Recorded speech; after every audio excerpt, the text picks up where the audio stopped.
Est-ce que vous pensez que les pays africains aujourd'hui doivent s'inspirer donc de cet idéal de souveraineté, de lutte contre l'impérialisme qu'a incarné le président Thomas Sankara donc pour aller de l'avant? Vous savez, je serais très prétentieux pour pouvoir parler au nom de toute l'Afrique et j'éviterai sûrement d'apparaître comme un donneur de leçons. Je peux parler du Sénégal avec beaucoup d'aisance. Je peux, avec beaucoup d'humilité, faire des suggestions pour le reste de l'Afrique. Et je pense que nous devons poser les actes dès lors qu'on nous a dit que nous étions des États indépendants. Cette indépendance, nous l'avons arrachée d'une manière ou d'une autre. Certains ont dû lutter militairement, même j'allais dire physiquement. D'autres ont eu à mener des luttes politiques pour aboutir à l'indépendance. Dès lors qu'on a cette indépendance, c'est à nous de donner un contenu à notre souveraineté. Qu'est-ce qui a fait que durant toutes ces années, nos leaders, en tout cas une bonne partie de nos leaders, ont accepté de continuer de subir les dictats et les ordres venant d'ailleurs? Ça renvoie à nous-mêmes, à nos élites d'abord, mais également peut-être pour une moindre part au peuple qui doit s'intéresser et s'impliquer dans la gestion de la chose publique. Et c'est pourquoi nous considérons qu'il nous faut beaucoup moins être dans la défensive, mais incarner de manière offensive l'indépendance que nous avons acquise, c'est-à-dire que nous avons acquis en posant des actes très concrets et voir dans quelle mesure ces actes-là seront contredits ou contrecarrés par d'autres. À partir de ce moment, on peut revenir sur l'aspect défensif de la souveraineté. Et c'est pourquoi, si je prends l'image du Sénégal, depuis 1 an qu'on est au pouvoir, on a posé des actes de souveraineté. Je n'en veux pour preuve que la présence militaire. On a dit, on ne peut pas admettre au Sénégal qu'il y ait des bases militaires étrangères. Et pour tout pays qui avait une base militaire au Sénégal, on l'a notifié pour le dire que nous demandons ce qui retire toutes les troupes du Sénégal. Et cette opération est lancée. Si vous avez suivi l'actualité, il y a 2 jours, une base militaire a été libérée. Et le processus prendra fin d'ici le mois de juillet. Et le Sénégal n'aura plus sur son sol de base militaire étrangère. On n'a pas besoin. Pour moi, ça doit être un acte ordinaire pour un pays, de dire que nous sommes souverains, nous avons une armée nationale, nous avons des forces de défense et de sécurité, nous pensons pouvoir gérer nous-mêmes notre sécurité. Et c'est autant d'actes qui sont posés sur la gestion de nos ressources naturelles. Qu'est-ce qui a fait que l'Afrique n'ait pas pu bénéficier de ces ressources naturelles comme l'ont pu d'autres zones du monde, en Asie, dans le Golfe, en Europe, en Amérique, tout le monde jouit de ces ressources naturelles, sauf l'Afrique. Pourquoi? Est-ce qu'il y a besoin d'un discours? Non. On pose les actes. S'il y a des choses à renégocier, on les négocie. Nous sommes ouverts pour le partenariat avec le monde entier, mais qu'il soit juste, équilibré et mutuellement gagnant. Ça, c'est des actes qu'il faut poser et avancer.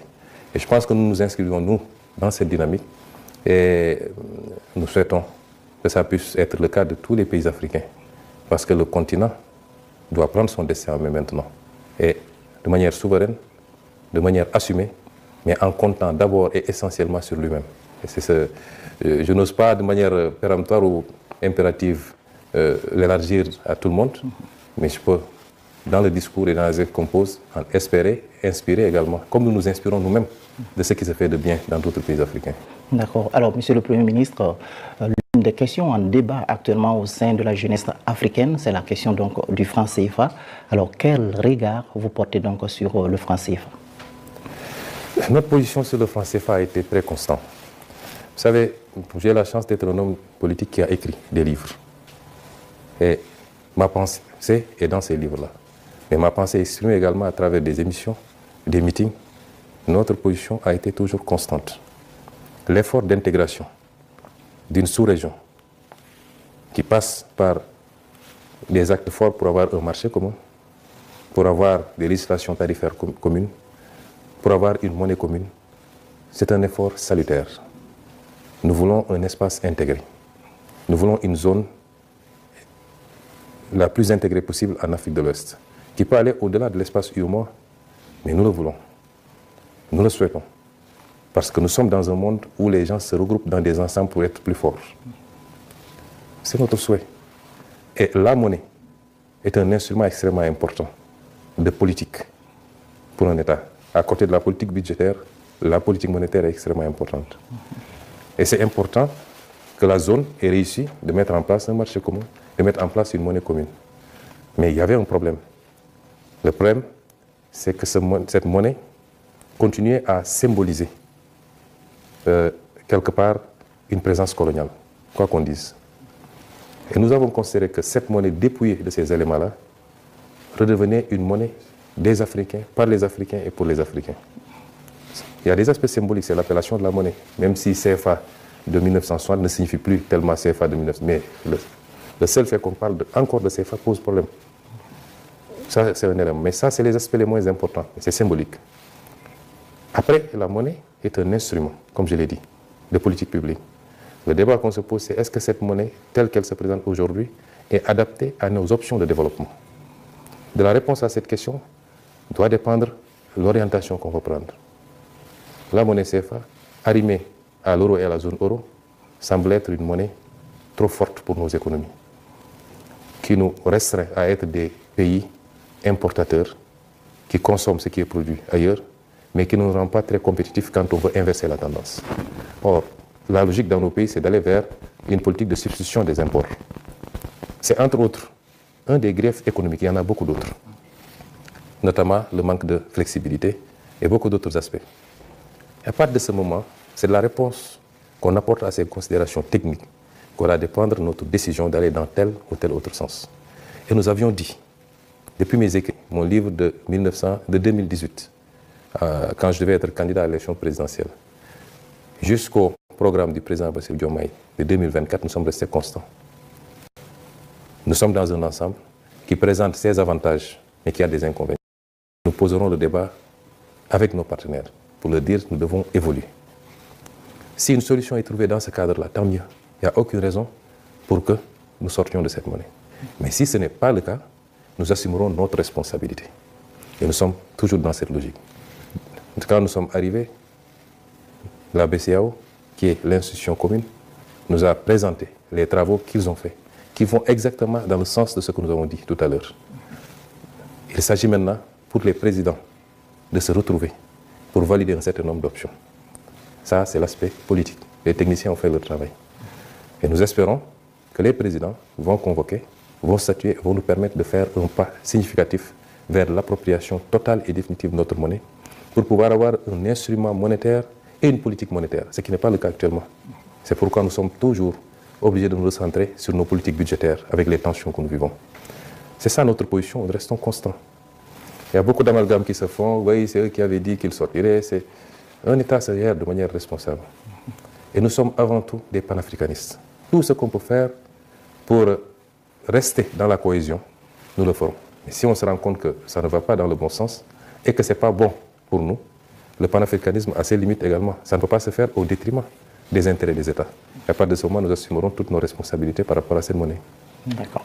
Alors, Monsieur le Premier ministre, l'intégration économique en Afrique de l'Est rencontre actuellement des difficultés. La CEDEAO compte actuellement 12 pays, après donc le retrait des pays de l'AES. Comment est-ce que, justement, vous avez vécu, ou vous vivez en tout cas cette rupture entre la CEDEAO et l'AES? Avec beaucoup de regrets. Il faut dire les choses. Ne pas être panafricaniste et souhaiter que les ensembles, les fragiles ensembles que nous avions peiné à rassembler, éclatent.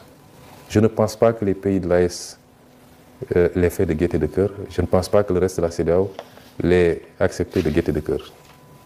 Les rassemblements, c'est d'abord les rassemblements des peuples, avant d'être les rassemblements des dirigeants. Et les peuples continueront à être des peuples de la CEDEAO, quoi qu'on veuille. Ce n'est pas parce que 3 pays sont sortis de la CEDEAO qu'on est dans une rupture totale, opaque, et qu'il n'y ait plus de relations commerciales, de relations économiques, de relations sociales même. Parce que de part et d'autre des frontières, c'est souvent les mêmes populations avec les mêmes ethnies qui vivent. Et notre zone est condamnée à vivre ensemble. Nous sommes liés par l'histoire, par la géographie. Nous n'avons pas de choix. Maintenant, il y a des situations politiques qui se présentent à nous. Des erreurs ont été commises. Il faut dire les choses telles quelles. Je n'ai pas commenté la décision. Lors de sa dernière sortie sur la question, le président Diomaye Faye a appelé à respecter la décision des pays de l'AES. C'est une façon de parler. Qu'on le veuille ou qu'on ne le veuille pas, on le respecte, c'est des États souverains qui prennent leurs décisions. Des erreurs ont été commises à la base, je pense que principalement des erreurs de la CEDEAO, dans la gestion d'un certain nombre de situations. Je l'ai dit quand j'étais opposant, je le redis aujourd'hui. Et je ne dis pas des choses pour plaire aux pays de l'AES ou pour plaire à la CEDEAO. Je ne suis pas dans ces considérations-là. Malheureusement, nous sommes dans un manichéisme qui fait que de plus en plus le discours c'est « il est avec moi ou il est contre moi ». Vous pouvez être convergent sur 80%, 90%. Il suffit que sur une question, il y ait des avis divergents et vous devenez, des avis divergents du moins, et vous devenez l'ennemi. Ce n'est pas ça. Nous devons aujourd'hui nous élever à la hauteur de nos responsabilités, tout ce temps que nous sommes. Je ne cherche pas à plaire aux uns et aux autres. Je reste fidèle à mes idées. Je dis qu'à la base, il y a eu des problèmes. Quand il y a eu la prise de pouvoir au Mali, j'ai été le premier à faire un message de soutien absolu. Ce fut le cas ici, au Burkina Faso. Quand il y a eu la prise de pouvoir au Niger, j'étais en détention. Mais j'ai réussi à faire passer un texte sur ma page Facebook, non seulement pour apporter mon soutien, mais pour m'inscrire en faux par rapport aux menaces de la CEDEAO de l'époque d'intervenir militairement. C'est des choses qu'on ne peut pas comprendre. L'embargo qui a été fait contre le Mali, c'est inacceptable. Et un pays comme le Sénégal n'aurait jamais dû, en tout cas si nous étions au pouvoir, nous n'aurions jamais accepté cela. On ne règle pas ces problèmes-là de cette manière. On ne peut pas choisir d'aller intervenir militairement dans un pays alors qu'on ne l'a pas suffisamment aidé à faire face à ces problèmes d'insécurité. Et une organisation doit se doter de règles qu'elle peut faire respecter pour tout le monde. Est-ce que si aujourd'hui la même situation se posait au Nigeria, la CEDEAO allait menacer d'aller intervenir militairement? Pourtant, tous les pays membres de la CEDEAO sont des pays d'égale dignité. Et beaucoup d'erreurs ont été commises. Et nous l'avons dénoncé, nous, quand on était opposants, et nous continuons à le dénoncer. Mais malgré tout, les problèmes familiaux se règlent en famille. Des gens ont eu des problèmes beaucoup plus profonds. Des gens se sont menés des guerres qui sont devenues des guerres mondiales, avec des dizaines de millions de morts. Et aujourd'hui, ils sont dans les espaces intégrés pour faire face au reste du monde. Et c'est nous, dans ce sens-là, que nous avions dit que notre souhait, c'est que l'espace n'éclate pas. Parce que même si ça a éclaté, nous continuerons à travailler ensemble. Prenez le cas du Burkina et du Sénégal. Nous avons 20 accords de coopération signés et ratifiés. Il y a 23 autres qui sont en cours de discussion. Vous pensez que c'est parce que le Burkina n'est plus dans la CEDEAO que ça va arrêter? Non. Nous allons continuer et même peut-être accroître la coopération.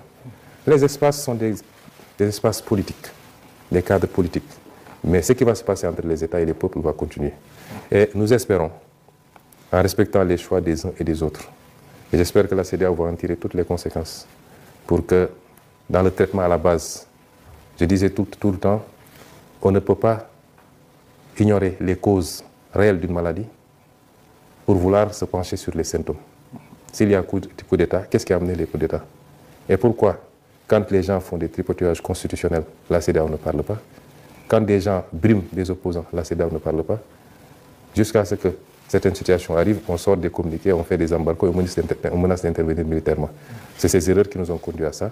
Et j'espère que la CEDEAO en tirera toutes les leçons et surtout aura l'ouverture qu'il faut pour traiter tous les États de manière égale. Il n'y a pas ici de grands ou de petits États, etc.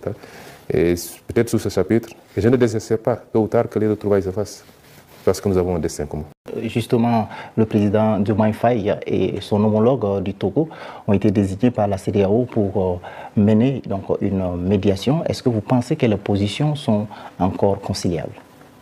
Les positions sont toujours conciliables. L'histoire est faite de séparation et de retrouvailles. De séparation quelquefois très douloureuses, qui ont abouti certainement quelquefois à des guerres et tout, et de retrouvailles. C'est maintenant, c'est dans 10 ans, c'est dans 100 ans, Dieu seul sait.